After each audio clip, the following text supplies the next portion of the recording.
শুরু করছি মহান স্রষ্টার নামে। আজকে সবার সামনে যে বিষয়টা নিয়ে আলোচনা করব তা হচ্ছে সুফিদের আধ্যাত্মিক শিক্ষা। মূলত সুফিরা আধ্যাত্মিক শিক্ষা বা সুফিদের নিকট গেলে কী রকম মানুষ শিক্ষা গ্রহণ করতে পারে।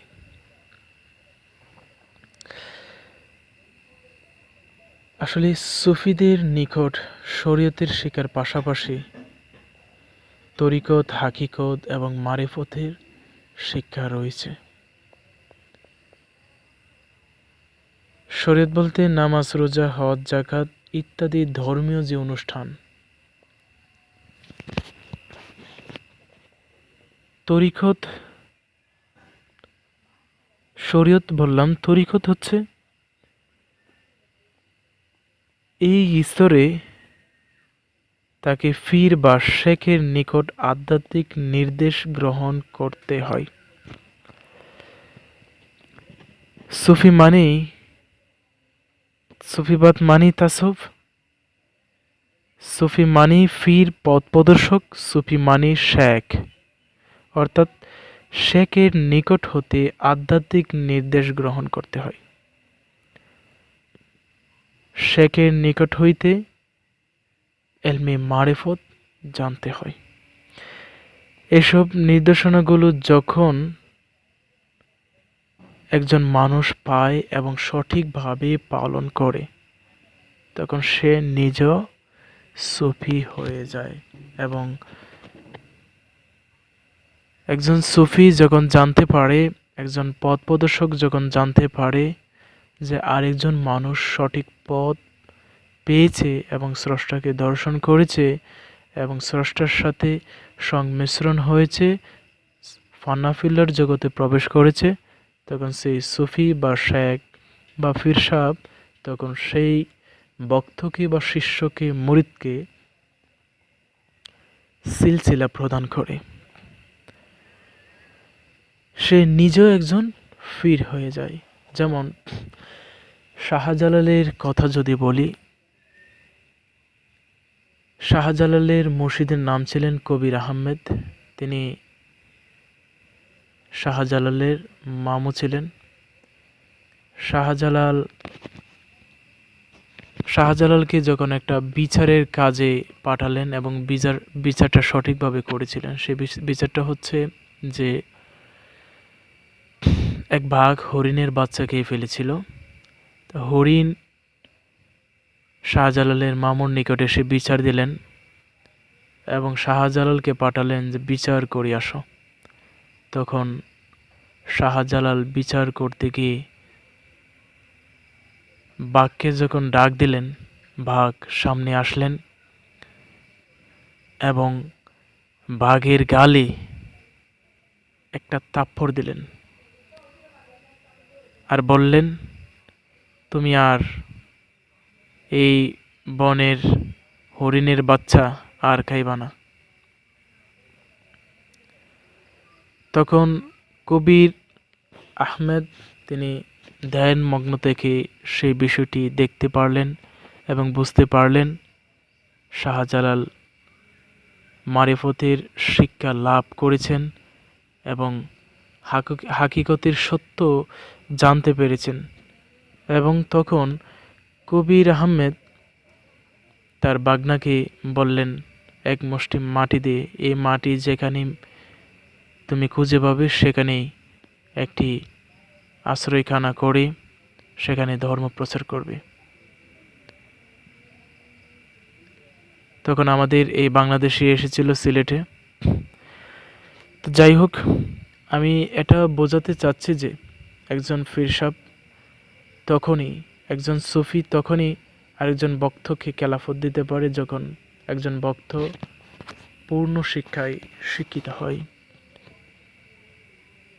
যার মধ্যে আমিত্ব, রাগ, হিংসা, অহংকার, লোভ, মোহ থাকে না, এবং যে পরম সত্তার সাথে মিশার অনুভূতির জগতে প্রবেশ করতে পারে। দুনিয়ার লোভ, লালসা এবং নারীর ধোঁকা তুচ্ছ মনে হয় যার কাছে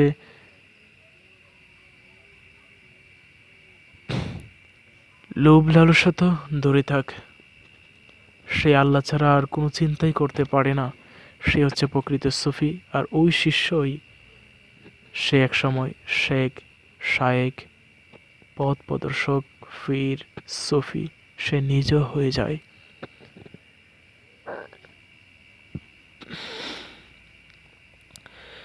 সুফিদের আধ্যাত্মিক শিক্ষা মূলত মানুষের অন্তরের অন্ধকার দূর করার একটি শিক্ষা। মানুষ যেমন চাইলে ভালো কাজ করতে পারে, মানুষ চাইলে মন্দ কাজও করতে পারে। আর সুফিরা এই পজিটিভ এনার্জি বা স্রষ্টার সাথে যে সম্পর্ক, সেই সম্পর্কের সাথে জড়িত হওয়ার জন্য মানুষের মাইন্ডের মধ্যে, মনের ভিতরে কোনো ধরনের নেগেটিভিটি বা অশ্লীল চিন্তা ভাবনা রাখার জ্ঞান দেয় না।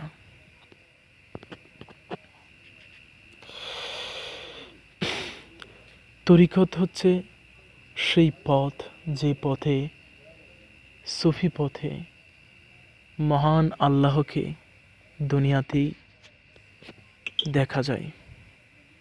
মহান আল্লাহকে দুনিয়াতেই পাওয়া যায়।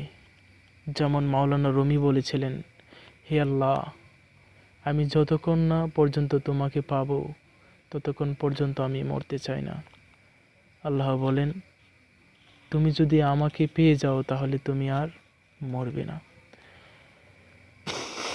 আসলে সে মরা বলতে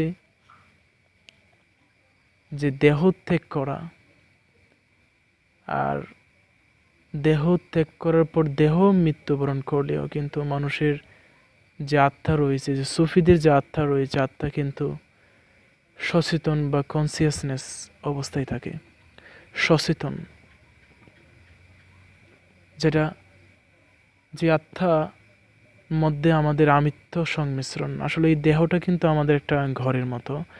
আমরা বিন্দু পরিমাণে একটা নূর বা জ্যোতি আমরা নিজেরা আছি। আমরা আমাদের দেহের ভিতরে আছি, একটা বিন্দু আলো মাত্র। আর ওই আলোটাই সুফিদের আত্মা আল্লাহর সাথে, আল্লাহর জাতির সাথে, আল্লাহর সাথে সংমিশ্রণ হয়ে যায়, সংযোগ হয়ে যায়। যে অবস্থায় গেলে সে তখন অনুভব করতে পারে যে আমি আসলে এই ক্ষুদ্র আমিত্ব নয়, আমি মানি মহা একটা সমুদ্র। আমি কথাটা স্পষ্টভাবে বলতে চাচ্ছি যে মানুষের, সুফিদের আমিত্ব যখন স্রষ্টার সাথে সংমিশ্রণ হয়ে যায়, যখন ফুটা দড়ি আকাশ থেকে একটি পোঁটা নদীতে পড়ল, সেই পোঁটা কিন্তু যখন নদীতে পড়লো সে নিজে নদী হয়ে যায়, যখন সাগরে পড়লো সে নিজেই সাগর হয়ে যায়। তার মানে আমাদের বা সুফিদের যেই আত্মা রয়েছে, সেই আত্মা আল্লাহর জাতির সাথে মিশে সংমিশ্রণ হয়ে যায়। যেমনটা মনসুর আল্লাহস একজন সুফি ছিলেন, একজন মুসলিম দার্শনিক ছিলেন। সে যখন আল্লাহর প্রেমে মগ্ন হয়ে, দেওয়ানা হয়ে যান এবং আল্লাহর সাথে একটা গভীর একটা সংযোগ হয়ে যায়, তখন কিন্তু তার মুখ দিয়ে প্রকাশ হয়েছিল, আমি আনাল হক, মানে আমি সত্য।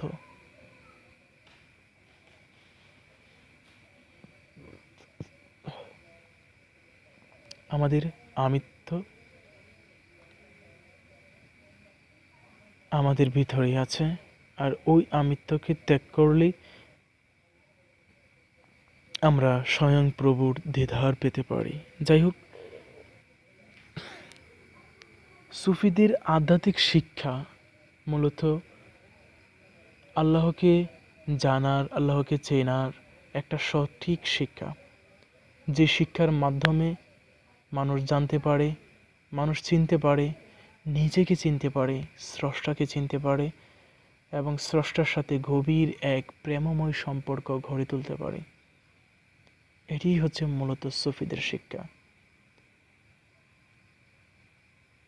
সুফিরা শিক্ষা দেন কিভাবে একজন মানুষ স্বয়ং স্রষ্টার সাথে সাক্ষাৎ করতে পারে।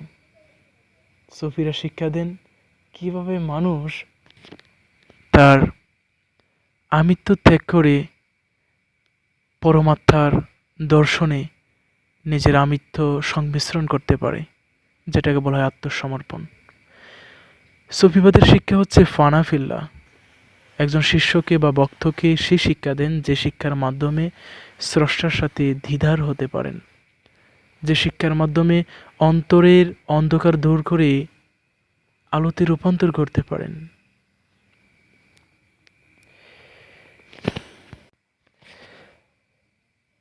তরিকত, শরীয়ত এবং মারিফত। মারিফত হচ্ছে গুপ্ত পথের সন্ধান, যে গুপ্ত পথে এবং রহস্যময় পথের একটি সন্ধান পান, যেটি মানুষের দুই চোখের মাধ্যমে প্রত্যক্ষণ বা দেখতে পারে না। এবং হাকিকত হচ্ছে একটা সত্য।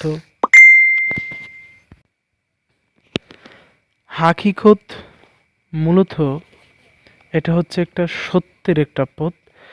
হাকিকত এই স্তরে গেলে সুফি শৃঙ্খলা, অনুরাগ, ভালোবাসা, ভক্তি, সংযম, সৎকর্ম ও আত্মশুদ্ধির মাধ্যমে পরমাত্মাকে অনুভব করতে পারেন, উপলব্ধি করতে পারেন। এই স্তরে বলা হয় ফানাফিল্লা।